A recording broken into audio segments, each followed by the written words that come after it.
पहिल्यांदाच असं ठिकाण पाहिलं. सोलापूरचं एक सुंदर रत्न. प्रवास सकाळी सुंदर चालू झाला. थंडीमध्ये कोवळं ऊन मस्त वाटत होतं.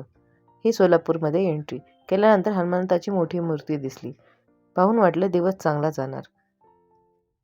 हे दृश्य आहे मंदिर एंट्रीचं. पाहून शोभनीय असं हे दृश्य पाहून डोळ्याला सुकून भेटतो. समोर ठेवलेली हुंडी आणि प्रसाद आहे. इथे प्रसादाची प्राईजही आहे 60 रुपीज आणि 30 रुपीज पर लाडू. साईडलाच लेक व्ह्यू आहे. लेक व्ह्यू एकदम सुंदर. येणारी हलकी हवा मनाला शांत करून जाते. ही आहे मंदिराच्या मधील दृश्य. एकदम सुंदर आणि नक्षीकाम पण एकदम छान केलेलं आहे. हे गणपती आणि मंदिराची प्रतिकृती ठेवलेली आहे. मंदिराचं काम आणखीन चालू आहे. हे आहे शिवसिद्धेश्वराची समाधी. समोरच अन्नछत्र आहे.